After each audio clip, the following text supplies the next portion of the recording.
أعوذ بالله من الشيطان الرجيم. بسم الله الرحمن الرحيم.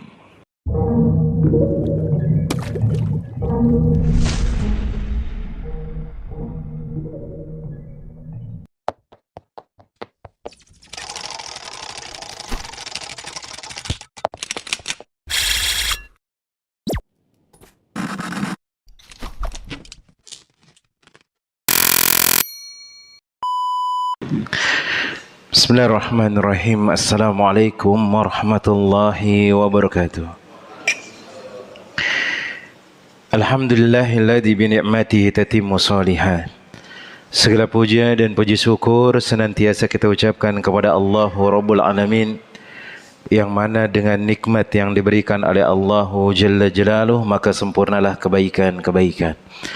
Wa nashhadu an la ilaha illallah wahdahu la syarikalah, lahul mulku wa lahul hamdu wa huwa ala kulli syai'in qadir. Wa nashhadu anna Muhammadan abduhu wa rasuluhu wa habibuhu wa khaliluhu, salawatu rabbi wa salamuhu alaihi wa ala alihi wa ashabihi wa man ihtada bihudahu ila yaumiddin, yauma la yanfa'u malun wala banun illa man atallaha biqalbin salim. Masyarul muslimin, jemaah yang semoga dirahmati oleh Allah tabaraka wa taala, kaum muslimin dan muslimat yang semoga dirahmati oleh Allah Rabbul Alamin. Maka kita senantiasa terus bersyukur kepada Allah Rabbul Alamin dengan meningkatkan ketakwaan kepada Allah tabaraka wa taala. Kemudian kita berselawat dan salam kepada Nabi kita Muhammad bin Abdullah sallallahu alaihi wasallam. Allahumma salli wa sallim wa zid wa barik wa an'im ala sayyidina wa maulana Muhammad bin Abdullah sallallahu alaihi wasallam. Ya Allah, semoga salawat beriring salammu, tambahan berkah dan nikmatmu senantiasa tercurahkan kepada hamba kekasihmu ya Allah, kekasih kami ya Allah, junjungan kami ya Allah, Muhammad bin Abdullah sallallahu alaihi wasallam. Jemaah yang semoga dirahmati oleh Allah tabaraka wa taala. Rasulullah sallallahu alaihi wasallam menginginkan kebaikan kepada kita jemaah. Dan itu di antara misi beliau jemaah, menyelamatkan kita dari api neraka. Tetapi terkadang kita enggan dengan hal tersebut. Kata Nabi sallallahu alaihi wasallam, kalian itu seolah-olah seperti kupu-kupu yang mana ketika ada api kalian mengejar ke api tersebut, sedangkan aku menarik kalian supaya kalian tidak jatuh ke dalam api tersebut. Tapi terkadang kita tidak mau, kemudian kita membinasakan diri kita kepada perbuatan maksiat dan dihinakan oleh Allah tabaraka wa taala. Sehingga yang harus kita lakukan adalah mengikuti Nabi sallallahu alaihi wasallam, melakukan ketaatan, menjaga diri kita sehingga kita diberikan rahmat oleh Allah tabaraka wa taala dan seterusnya. Dan ini pula di antara tanda cinta kita kepada Nabi sallallahu alaihi wasallam, kerjakan amalan-amalan soleh yang bisa kita kerjakan. Maka jemaah yang semoga dirahmati oleh Allah tabaraka wa taala, Al-Imam An-Nawawi menyebutkan dalam kitabnya Riyadhus Shalihin, yaitu bab yang ke-21 yang sekarang kita masuk ke dalam bab tersebut. Beliau mengatakan babun fit ta'awuni alal birri wat taqwa. Bab untuk saling menolong dalam kebaikan dan ketakwaan. Yang mana Allah Jalla Jalaluh mengatakan dalam surat Al-Maidah, dan ini yang dibawakan oleh Al-Imam An-Nawawi Asy-Syafi'i rahimahullahu ta'ala, beliau mengatakan wa ta'awanu alal birri wa taqwa. Ayo saling tolong, saling bantu atas kebaikan dan ketakwaan kepada Allah Rabbul Alamin. Dan ini juga semisal dengan bab-bab yang sebelumnya, ngajak kita untuk amal ma'ruf nahi mungkar, kemudian mengajak kepada sunnah Nabi sallallahu alaihi wasallam. Ini semuanya berkaitan. Cuman kita akan baca hadis-hadisnya, kita baca ayatnya, dan kita ngambil faedah. Walaupun terkadang faedahnya mirip dengan faedah yang telah kita sebutkan.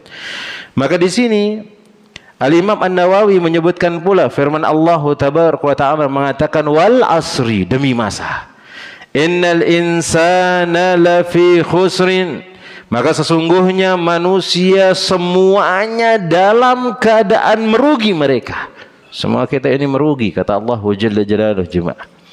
Tetapi ada orang-orang yang tidak merugi, yang dia selamat dari hal tersebut. Orang-orang yang merugi itu apa? Dia hidup di dunia, ternyata nggak ada faedahnya sama sekali. Dia tidak bisa membawa keluarganya masuk ke dalam surga. Dia tidak bisa mencegah keluarganya dari masuk ke dalam neraka. Gak ada artinya dia di dunia. Illal ladzina amanu wa amilus solihati wa tawassaw bil haqqi wa tawassaw bis sabri. Kecuali kata Allah tabaraka wa taala orang-orang yang beriman. Alhamdulillah kita adalah orang-orang yang beriman. Udah lengkap satu. Setelah selain dari beriman wa amilu sholihat, maka harus dibuktikan dengan amalan-amalan soleh. Dan amalan soleh itu kita sebutkan ada dua syaratnya jemaah. Dia harus ikhlas karena Allah tabaraka wa ta'ala, kemudian harus mengikuti sunnah Nabi sallallahu alaihi wasallam. Yang kemarin kita sebutkan yang 6. Yang kemarin kita sebutkan sunnah itu dikatakan dia mengikuti sunnah Nabi SAW. Dia mengikuti petunjuk Nabi SAW harus sesuai dengan 6 tersebut. Dan ini yang dicari-cari oleh para ulama, tatabbu, beliau telaah, munaqashah, kemudian dapatlah 6 syarat tersebut, baru dia dikatakan sesuai dengan sunnah Nabi SAW.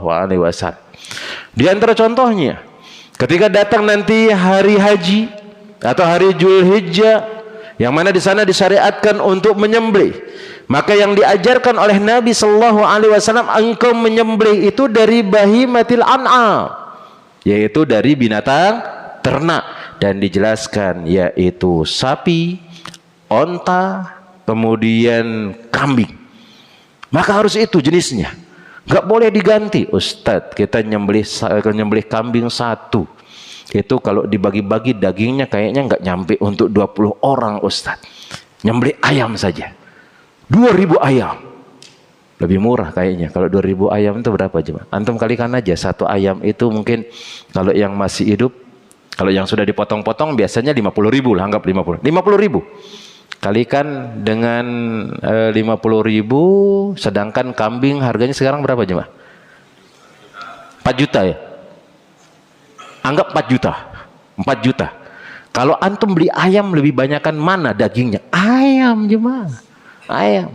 Kayaknya sudah beli ayam saja, biar nanti kan 50.000 ke ini, 50.000. Ini kalau 1 juta banyak sekali jemaah. 50.000 itu kebagian banyak orang. Bahkan dapat dua ekor dan seterusnya. Maka ini enggak sesuai dengan tuntunan Nabi sallallahu alaihi wasallam. Dan sesuai dengan caranya dan yang lainnya juga, itu dikatakan amalan soleh. Dan amalan-amalan soleh ini adalah mendekatkan diri kepada Allah tabaraka wa ta'ala. Dia ikhlas, dia sesuai dengan tuntunan Nabi sallallahu alaihi wasallam. Kemudian di antara sifat-sifat orang-orang yang tidak merugi adalah orang yang terus saling memberikan wasiat kebenaran. Dia saling ingatkan kepada saudaranya kalau saudaranya salah. Ketika dia lupa juga diingatkan dia, dikoreksi dia. Maka ini diantara keutamaan kita. Mungkin ada orang mengatakan, lakum dinukum waliyadin, ya agamamu, agamamu, agamaku, agamaku. Kadang kita nggak peduli dengan orang lain. Kita nggak peduli. Kita lihat ada orang melakukan perbuatan maksiat, oh bukan urusan ana perbuatan maksiat tersebut. Kita nggak peduli. Padahal kata Allah Jalla Jalaluhu, kita ini rugi. Kecuali orang-orang yang saling mewasiatkan kebaikan dia. Ketika engkau melihat kemungkaran, engkau rubah. Cuman ya sesuai dengan kondisi kita bisa ngerubah kemungkaran tersebut. Kata Nabi sallallahu alaihi wasallam, "Idza ra'a minkumul munkara falyughayyir biyadi." Fa ilam yastati fa bilisani, fa ilam yastati fa biqalbi, wa dzalika adaful iman. Ini tahapannya. Rubah dia dengan tangan, ya kayak seperti kita punya kekuasaan, orang tua melihat anaknya, segera dirubah. Jangan antum mengatakan, udah Ustadz masih kecil dia Ustadz, nanti kalau udah besar dia bisa memilah mana yang baik, mana yang buruk. Betapa banyak yang sudah besar, mana dia bisa sholat, enggak sholat, malah dia berbuat durhaka kepada orang tuanya. Maka segera kalau lihat kemungkaran tersebut, Dan ini ternyata di antara salah satu hal yang membuat kita tidak akan pernah merugi. Kita nggak akan pernah merugi dengan hal tersebut. Saling mewasiatkan kebenaran kepada orang lain. Kemudian saling mewasiatkan untuk bersabar dalam ibadah. Karena terkadang ada orang di antara kita itu futur dalam melakukan ibadah. Ayo nasihatin dia sabar. Ketika dia ditimpa ujian, maka kita nasihatin dia untuk bersabar. Dan melaksanakan ibadah itu juga harus bersabar, jemaah. Bersabar. Dan semua yang diajarkan oleh Nabi SAW penuh dengan kesabaran. Melaksanakan ibadah sabar. Menghadapi ujian dari Allah juga harus sabar. Terus latih diri kita dengan hal tersebut. Maka dikatakan oleh Al-Imam Asy-Syafi'i rahimahullahu ta'ala, beliau mengatakan tentang masalah ayat ini. Kata beliau, lauma anzalallahu hujjatan ala khalqihi illa hadhihi surah lakafathum. Seandainya Allah tabaraka wa taala enggak nurunkan ayat-ayat yang lainnya, cukup ayat ini aja yang diturunkan oleh Allah tabaraka wa taala, sebenarnya cukup sudah itu. Karena sejatinya jiwa kita ini adalah yang mengantarkan kepada atau naluri kita ini pengen melakukan perbuatan baik, jemaah. Pengen melakukan keperbuatan baik. Dan Allah Jalla Jalaluhu mengatakan orang yang terbaik itu adalah yang dia beriman, melakukan amal soleh, saling mewasiati kebaikan, saling mewasiati kesabaran. Itu sebenarnya sudah cukup ayat ini. Tinggal kita yang melaksanakannya dan merealisasikan hal tersebut. Kemudian Al-Imam An-Nawawi membawakan hadis-hadis yang berkaitan tentang permasalahan saling tolong menolong dalam kebaikan, saling tolong menolong dalam ketaatan. Di antaranya adalah beliau mengatakan wa an Abi Abdurrahman Zaid bin Khalid Al-Juhani radhiyallahu taala anhu, dari Abu Abdurrahman atau dari Abi Abdurrahman Zaid bin Khalid Al-Juhani radhiyallahu taala anhu. Maka beliau mengatakan qala Rasulullah sallallahu alaihi wasallam, Rasulullah sallallahu alaihi wasallam mengatakan man jahaza ghaziyan fi sabilillah faqad ghaza. Dan ini sering kita sebutkan. Ayatnya hadis ini juga pernah kita sebutkan di pertemuan yang berikutnya. Nabi sallallahu alaihi wasallam mengatakan barang siapa yang dia menyiapkan alat-alat peperangan di jalan Allah, pahalanya itu sama seperti dia berjihad di jalan Allah. Berjihad di jalan Allah. Ini di antara keutamaan orang saling tolong menolong. Antum nggak melakukan ketaatan mungkin yang seperti dilakukan oleh orang tersebut, karena kita nggak mampu dengan hal tersebut, tapi minimal kita bantuin dia. Contoh misalnya di masjid ini ada imam kita, dia nggak ada kendaraan untuk datang ke masjid. Kemudian antum belikan dia kendaraan, jemaah. Itu setiap kali dia gunakan kendaraan itu datang ke masjid, dia jadi imam, dia mimpin sholat, antum dapat pahalanya. Apalagi kalau ada pondok pesantren, antum gak bisa ngajar kayak seperti ustadz. Karena kita tidak ada basic untuk bisa mengajari orang tersebut. Tapi kita memfasilitasi tempat belajar tersebut. Kita menyiapkan kebutuhan ustadz tersebut. Maka antum sama pahalanya sempurna seperti ustadz yang ngajari santrinya tersebut. Ini keutamaannya untuk saling tolong menolong dalam kebaikan dan ketakwaan, jemaah. Nggak ada ruginya sama sekali. Karena itu yang kita akan banggakan di sisi Allah Jalla Jalaluhu. Kita tidak akan bisa membanggakan harta yang kita kumpulkan untuk apa? Antum meninggal dunia habis sudah. Harta itu nggak bisa dibawa mati, jemaah. Kecuali harta yang antum sudah sedekahkan. Ini maksudnya yang tersisa. Kita mati. Itu harta itu nggak bisa antum tanam kemudian antum sogok malaikat. Malaikat, ini harta saya 1 miliar nih, 1 triliun. Ana sogok antum supaya tidak mukul atau supaya saya tidak disiksa. Nggak ada. Bahkan harta itu akan menjadi perselisihan di antara anak-anak kita yang kita tinggalkan. Dan amalan yang kita kerjakan dari kebaikan itu pun akan menular kebaikannya kepada anak kita. Dan ini pernah saya sebutkan juga, jemaah. Amal soleh yang kita kerjakan itu akan kita wariskan kepada keturunan kita, jemaah. Maka berbahagia membantu orang-orang soleh, membantu fasilitas ibadah, kemudian menyiapkan tempat-tempat untuk melakukan ketaatan kepada Allah Tabaraka wa Ta'ala. Walaupun mungkin kita susah untuk menjadi yang kita bantu. Ya, seperti tadi, imam, nggak semua kita bisa jadi imam, jemaah. Tapi antum fasilitasi imam tersebut. Kasihkan dia untuk bisa melakukan tugasnya. Ada ustadz antum deket, kemudian antum bisa bantuin dia. Kita nggak bisa jadi ustadz, kita nggak bisa ngajar, tapi dengan bantuan tersebut, kata Nabi Shallallahu Alaihi Wasallam, fakot goza, dia sama pahalanya seperti orang yang mengerjakan hal tersebut. Bahkan hanya sekedar nyiapin saja jemaah, sama juga kayak seperti orang menyembelih nanti Idul Adha. Antum nggak punya duit untuk beli sapi, nggak ada. Tapi antum fasilitasi dia. Di masjid misalnya sudah ada peralatan, tapi ikut gotong royong. Buat untuk nanti pemotongan dagingnya, siapkan karpetnya, dan yang lainnya. Ternyata kita juga dapat pahala sama seperti orang yang berkurban tersebut. Walaupun yang lebih utama jelas yang langsung berkurban, tapi setidaknya pahalanya kita dapat dengan hal tersebut. Walaupun yang antum siapkan mungkin tusuk sate jemaah, karena kan kita nggak ada duit untuk beli sapi. Kita sudah sibuk tusuk sate, sibuk sudah tempat pembakaran, tapi antum bantuin orang lain untuk memperlancar acara tersebut atau ibadah tersebut. Nabi Shallallahu Alaihi Wasallam mengatakan dapat pahala sempurna. Ini keutamaannya.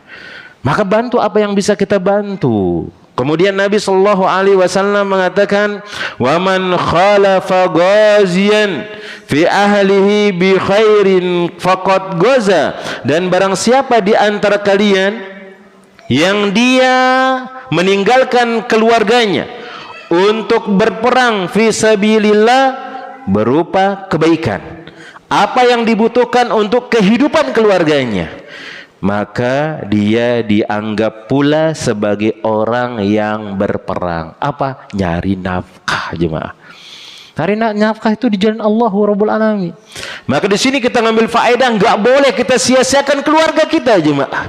Istri antum nggak boleh sia-siakan.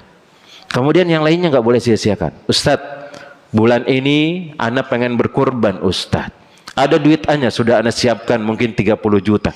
Tapi ketika antum menggunakan untuk berkurban 30 juta tersebut, keluarga antum nggak makan. Keluarga nggak makan. Maka yang didahulukan adalah kasih makan keluarga tersebut. Pahalanya lebih besar daripada berkurban tersebut.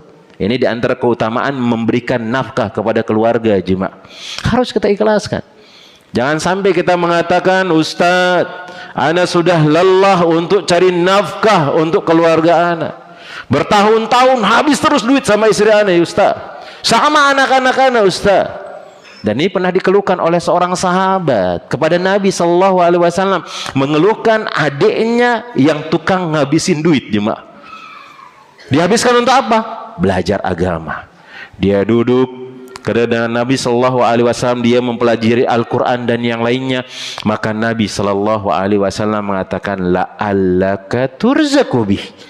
Bisa jadi selama ini lancarnya rezeki engkau, lancarnya nafkah engkau, karena engkau membantu adikmu dalam menuntut hal tersebut. Keluarga seperti itu.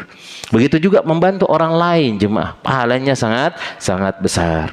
Kemudian hadis yang berikutnya, wa an Abi Sa'idil Khudri radhiyallahu taala anhu anna Rasulullah sallallahu alaihi wasallam ba'asa ba'san ila bani Lihyan min Hudailin.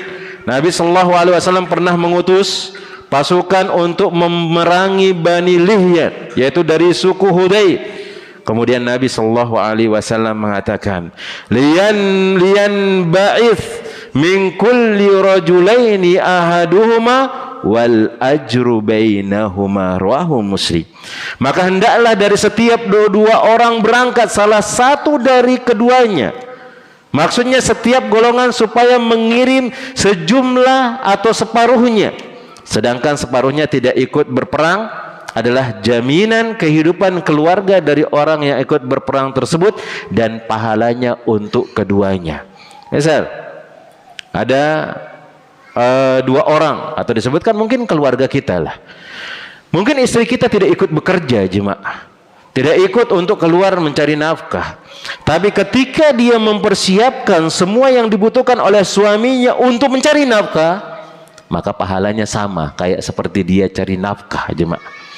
Begitu juga antum ketika misalnya di pondok pesantren atau di lembaga, antum sekolahkan mungkin beberapa orang, kemudian satunya antum utus keluar untuk belajar misalnya yang lebih tinggi lagi dari apa yang dia pelajari, maka kita yang utus yang pergi ke sana itu juga sama pahalanya dengan yang dia dapatkan, jemaah. Maka intinya hadis ini adalah nolong orang melakukan perbuatan baik, walaupun kita di rumah kita dapat pahalanya mereka. Kemudian dalam hadis yang lainnya disebutkan dari Ibnu Abbasin radhiyallahu taala anhuma anna Rasulullah sallallahu alaihi wasallam laqiya rukban bi Rawha faqala manil qaum.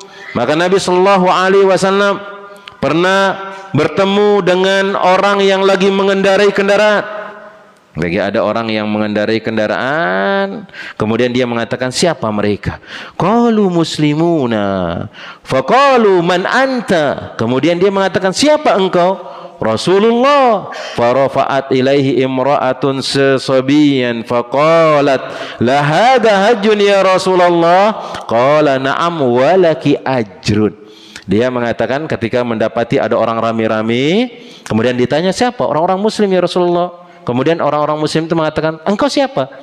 Aku adalah Rasulullah sallallahu alaihi wasallam. Tiba-tiba ada seorang perempuan mengatakan, ya Rasulullah, apakah anak ini boleh untuk pergi haji ya Rasulullah? Maka Nabi SAW mengatakan, iya. Dan kalau dia pergi haji, engkau juga dapat pahala. Engkau juga dapat pahala. Maka di sini dalilnya, ketika antum punya duit, antum sudah pergi haji, antum biayai orang untuk pergi haji, itu sama pahalanya seperti orang yang berhaji tersebut. Memfasilitasi orang melakukan ibadah, maka dia dapat pahala yang sempurna. Wa an Abi Musa al-Asy'ari radhiyallahu ta'ala anhu anin Nabi sallallahu alaihi wasallam annahu qala al-khazinul muslimin al-amin alladhi yunaffidu ma umira bihi fayu'tihi kamilan muwaffaran wa tayyibatan fi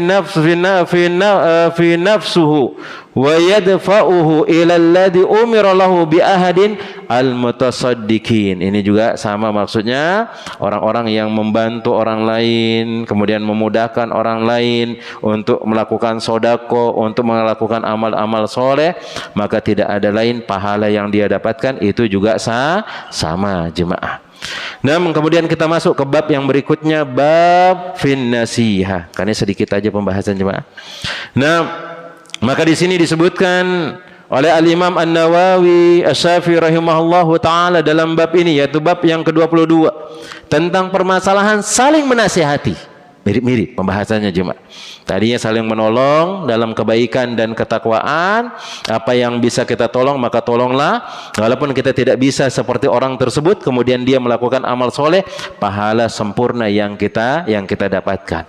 Kemudian dalam saling menasihati, beliau membawakan innamal mu'minuna ikhwa, maka sungguhnya orang-orang muslim itu adalah bersaudara dia. Yukhbirullahu subhanahu wa ta'ala an ibadihi al-mu'minin annahum ikhwatun fid din wa qad tawatara dhalika an rasulillahi sallallahu alaihi wasallam wa qala ta'ala ikhbaran anin nuhi sallallahu alaihi wasallam wa ansahu lakum wa an hudin sallallahu alaihi wasallam wa ana lakum nasihun amin. Ini di antara tugas-tugas Nabi, tugas-tugas para rasul untuk saling menasihati, memberikan kebaikan kepada orang lain. Kemudian hadis yang pertama dalam bab ini, yaitu hadis yang ke-181. Fal awwalu an Abi Ruqayyah Tamim bin Ausid Dari radhiyallahu ta'ala anhu anna Nabiyya sallallahu alaihi wasallam qala ad-dinun nasiha. Maka Nabi SAW mengatakan agama itu adalah nasihat. Kulna, maka kami pun bertanya, ya Rasulullah, liman ya Rasulullah? Untuk siapa nasihat tersebut ya Rasulullah? Lillah, nasihat untuk Allah. Apa maksudnya nasihat untuk Allah? Kerjakan semua yang diperintahkan oleh Allah Rabbul Alamin. Kemudian jauhkan diri dari semua yang dilarang oleh Allah Tabaraka wa Ta'ala. Kemudian wali kitabihi, kemudian nasihat untuk kitabnya ya Rasulullah. Apa maksudnya? mempelajari Al-Quran, mentadaburinya, kemudian mengamalkan. Wali rasulihi, dan untuk rasulnya mengikuti Nabi sallallahu alaihi wasallam. Wali a'immatil muslimin, kemudian nasihat untuk orang-orang muslimin.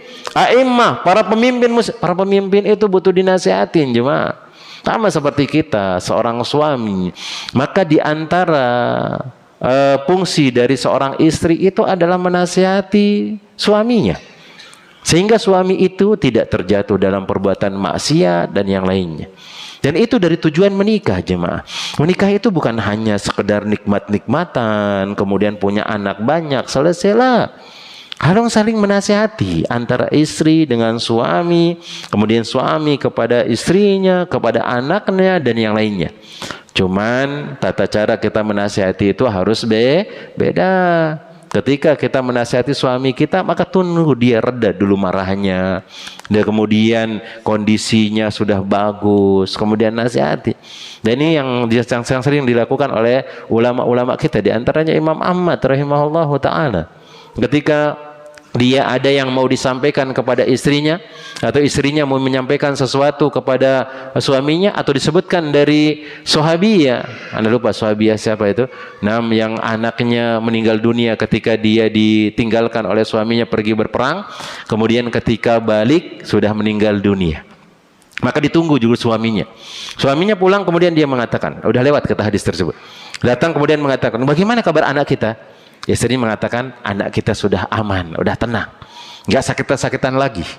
Tapi dia dilayani, dia sudah berdandan, siap-siap, kemudian dikasihkan dia makan, kemudian malamnya dilayani, kemudian dia mengatakan, wahai suamiku, seandainya kalau ada orang nitip barang sama engkau, kemudian sudah beberapa lama, berapa tahun, kemudian dia datang untuk ngambil barang tersebut, apakah engkau tidak akan memberikan barang tersebut? Maka suaminya mengatakan, demi Allah, aku akan kembalikan barang tersebut. Aku tidak akan mengambilnya dan aku tidak akan mencegahnya, aku kasihkan dia. Kemudian istrinya mengatakan, anak kita itu titipan Allah, dan Allah sudah mengambil titipan tersebut. Walaupun pada asalnya dia menangis, kemudian dia mengadu kepada Nabi SAW, ya Rasulullah, istriku kayak seperti ini, dia Rasulullah. Enggak langsung ngabarin aku. Hanya Nabi SAW mengatakan, apakah tadi malam engkau melakukan hubungan? Maka ia mengatakan, iya wahai Rasulullah. Kemudian Nabi mendoakan, mudah-mudahan dari hubungan engkau itu ada keturunan yang soleh, atau dia menjadi anak yang soleh. Kemudian ternyata lahir dari hubungannya tersebut namanya Abdullah. Abdullah menikah, kemudian punya anak. Dia 7 anaknya itu semuanya adalah penghafal Al-Quran jemaah. Ternyata dari nasihat dari istri kita kepada kita itu, walaupun kadang-kadang antum nggak mengambil pendapatnya jemaah, nggak jadi masalah, maka dengarkan. Dan kadang-kadang nasihat dan wasiat dari istri itu bermanfaat bagi kita. Sekelas Nabi SAW dinasihatin oleh istrinya Maimunah, atau disebutkan oleh ummu yang lainnya, ketika beliau pergi berhaji, kemudian tertahan tidak bisa masuk ke kota Mekah, tidak bisa masuk ke sana, akhirnya dia kembali, kemudian memerintahkan para sahabat untuk bertahalul, untuk mencukur rambutnya. Gak ada yang mengerjakannya jemaah. Akhirnya Nabi SAW, bukan sahabat membantah Nabi, tidak. Karena sahabat ini berharap bisa masuk ke dalam kota Mekah. Jangan dipotong dulu, kita mau tawaf dulu dan yang lainnya, tapi nggak bisa masuk. Hanya datang, masuklah ke kemah, kemudian bertemu dengan istrinya, kemudian diceritakan. Maka istrinya pun mengatakan, ya Rasulullah, caranya engkau keluar, engkau yang langsung gundul, panggil tukang cukur engkau ya Rasulullah, sembelih kemudian gundul, atau gundul kemudian nyembelih. Ternyata langsung dikerjakan oleh para sahabat. Maka seorang istri itu wasiatkan kebaikan kepada suaminya, saling mengingatkan dan seterusnya. Kemudian Nabi SAW mengatakan, wali ammatihim, dan untuk semua orang. Maka kita wasiatkan kebaikan. Kayak seperti duduk di pengajian, saling mengingatkan. Ini anjuran dari Nabi SAW. Karena Nabi SAW mengatakan, atau sebutkan oleh Allah Tabaraka wa Ta'ala, fadzakir fa inna dzikra tanfa'ul mu'minin. Saling mengingatkanlah kalian, karena sungguhnya dengan saling mengingatkan itu bermanfaat bagi kaum muslimin. Kemudian berikutnya, beliau mengatakan As-Sani an Jarir bin Abdullah radhiyallahu taala anhu qala bay'atu Rasulullah sallallahu alaihi wasallam ala iqamis salat. Aku berbaiat kepada Nabi sallallahu alaihi wasallam untuk mendirikan salat, wa ita'iz zakat dan mengeluarkan zakat, wa nushi likulli muslim. Kemudian memberikan wasiat kepada kaum muslimin, saling mengingatkan. Kemudian yang terakhir dari bab ini, as-salisu an Anas bin Malik radhiyallahu taala anhu, ani Nabi sallallahu alaihi wasallam qala la yu'minu ahadukum hatta yuhibba li akhihi ma yuhibbu li nafsi. Maka tidak sempurna keimanan seseorang, kata Nabi SAW, sampai orang itu mencintai saudaranya sebagaimana dia cinta kepada dirinya sendiri. Kalau kita lihat saudara kita melakukan perbuatan buruk, kan kita nggak mau jatuh ke dalam perbuatan buruk tersebut. Nasihatin dia. Dan kita mau ingin masuk ke dalam surga Allah tabaraka wa taala dalam kebukaan dan kebahagiaan. Ayo ajak orang lain untuk masuk dalam kebahagiaan dan surga tersebut, jemaah. Itu adalah tanda keimanan kita. Kalau ada terbesit mengatakan, oh sudah dia urusan-urusannya, saya urusan-urusan saya, kan bukan saya yang melakukan perbuatan maksiat, berarti keimanan kita itu masih kurang, jemaah. Maka saling mewasiatkan kebaikan untuk ketaatan kepada Allah tabaraka wa taala dan ketakwaan. Nama Allah taala dalam sahab, mungkin ini yang dapat Anda sampaikan. Karena mirip-mirip pembahasannya. Intinya di sini yang pertama dari bab yang ke-21, saling tolong-menolong dalam kebaikan dan ketakwaan. Ayo bantuin orang untuk melakukan ibadah. Sembari kita juga yang beribadah. Jangan sampai mengatakan, anak bantuin saja, tapi dia nggak mau beribadah. Oh, bantuin orang sholat, tapi dia nggak mau sholat. Kan Ustadz kan sama pahalanya bantuin orang sholat daripada kita. Antum belikan anak-anak baju untuk sholat misalnya, anak-anak buku untuk belajar, tapi antum nggak sholat, maka jelas ini adalah tidak benar dan penafsirannya jelas beda dan tidak benar pula. Nah, kemudian kita katakan bantuin orang ketika melakukan ketaatan itu adalah pahala yang sangat besar. Kita akan mendapatkan pahala yang sempurna walaupun tidak bisa mengerjakannya, tapi orang yang kita bantu itu bisa mengerjakannya. Kemudian yang berikutnya, ayo saling nasihati dalam kebaikan. Nah, Allah Ta'ala dalam sahab, sisanya 10 menit kita gunakan untuk tanya jawab. Fadol, mungkin ada pertanyaan baik yang berkaitan dengan tema atau mungkin yang lainnya. Nah. Bismillah, Assalamualaikum warahmatullahi wabarakatuh. Waalaikumsalam warahmatullahi wabarakatuh. Jadi Ustaz, tadi disampaikan bahwa apabila seorang memfasilitasi atau mungkin mengajak kepada suatu kebaikan, kemudian apabila orang itu melakukan apa yang kita sampaikan, maka kita juga akan mendapatkan pahala dan perbuatan sempurna, sama seperti orang yang mengerjakan. Nah, kalau seandainya kita sudah menyampaikan seseorang, terus kemudian yang bersangkutan tidak mendengar atau tidak melaksanakannya, bagaimana dengan kita? Apakah kita mendapatkan pahala atau bagaimana?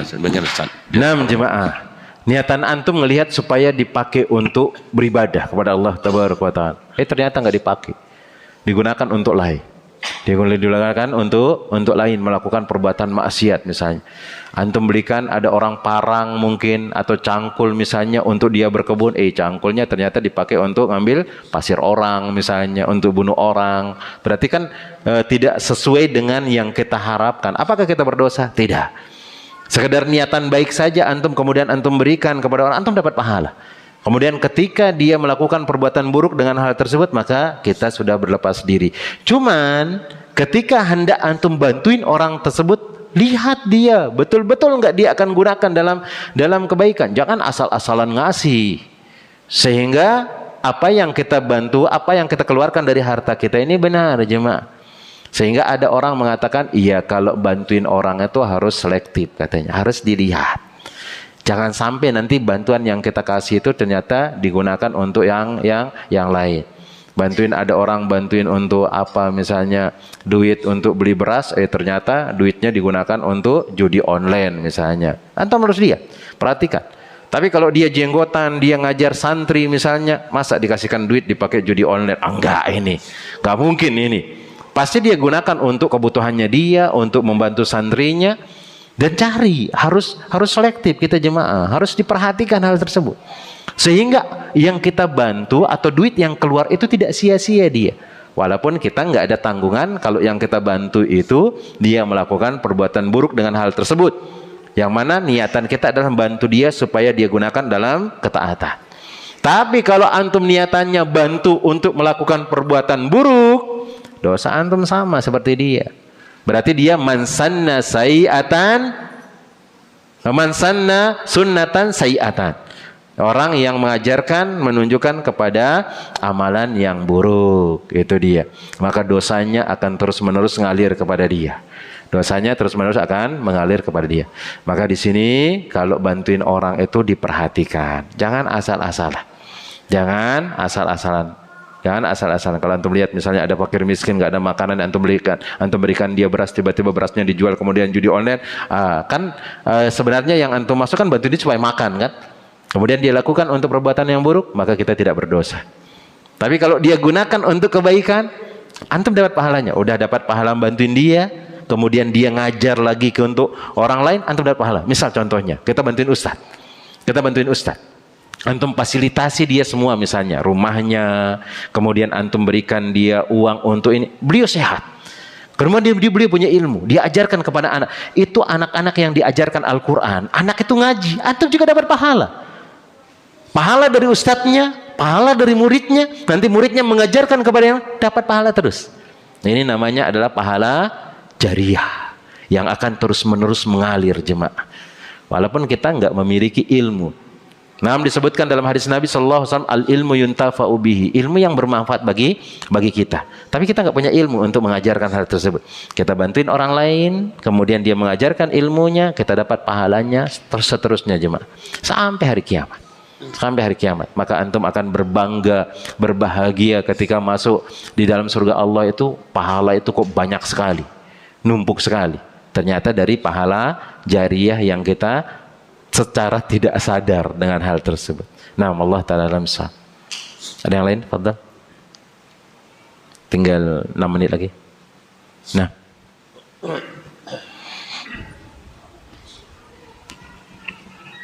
Bismillah, Ustaz namahin dari Pak Amin tadi. Nah. Mungkin syarat-syarat ya, atau yang perlu diperhatikan kita dalam menasehati supaya tepat sasaran. Mungkin kadang-kadang kita menasehati, tapi mungkin yang akan dinasehati itu dalam kondisi apa gitu supaya dia bisa menerima. Nah, terus keduanya, kadang-kadang kita minder ya dalam menasehati itu karena kita juga belum sebenar-benar gitu atau bagaimana gitu kan. Seperti itu untuk menghilangkan rasa itu. Mungkin 2 itu aja Ustaz. Nah, jemaah. Pertama, apa sih syarat-syarat untuk menasehatin orang biar mengena misalnya? Maka pertama itu kondisi dilihat jemaah, kondisi kemudian status kita juga jemaah. Itu biasanya status itu mendukung juga dia. Misalnya ada orang mau berantem, kalau antum sekedar jadi tetangga saja biasa saja dia. Tapi kalau Pak RT datang beda. Atau mungkin Pak Polisi datang beda dia. Nah, maka itu juga diperhatikan. Kemudian nasihatin orang itu sebenarnya pas ketika dia tenang. Karena kalau udah posisi tenang dia, itu akan mudah masuk jemaah. Mudah masuk. Tapi kalau masih panas itu susah jemaah, susah. Kita aja nih, Ustadz misalnya lagi panas emosi dia. Antum katakan, qala Allah, qala Rasulullah SAW, enggak peduli kita kayaknya jemaah. Karena memang kejiwaan kita sudah nutup kepala kita jemaah. Emosi itu udah nutup akal jemaah. Kalau tunggu dia tenang dulu, kemudian nasihatin dia. Kemudian sembari doakan dia kebaikan jemaah, seperti itu. Kemudian bagaimana cara untuk menghilangkan rasa minder kita jemaah? Ya latihan kayaknya, latihan. Nah, latihan. Ya awalnya yang kita sampaikan ya orang-orang terdekat kita dulu jemaah. Sama seperti Anda ngumpulin keluarga ketika bapak meninggal dunia, nasihatin mereka semua. Awalnya berat jemaah. Cuman ya tanggung jawab, kumpulin, kemudian katakan seperti ini. Alhamdulillah. Dengan pertolongan Allah Tabaraka wa Ta'ala itu bisa terlaksana. Sembari mengharapkan pahala dari Allah. Ingat, ngasihkan orang nasihat itu bukan untuk mengguruinya. Anggap dia kayak teman kita jemaah. Posisikan dia seperti diri kita sendiri.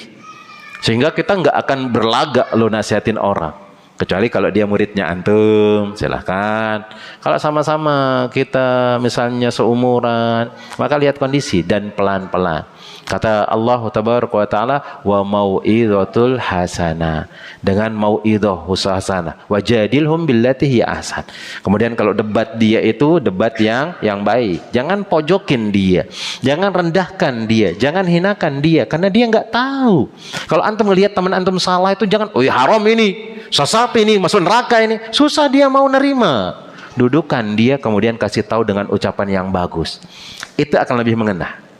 Dan ana pernah mengalami hal tersebut jemaah. Orang-orang tua yang datang ke rumah, ana ngisi kajian di masjid, kemudian Idul Adha juga ana khutbah Jumat di rumah.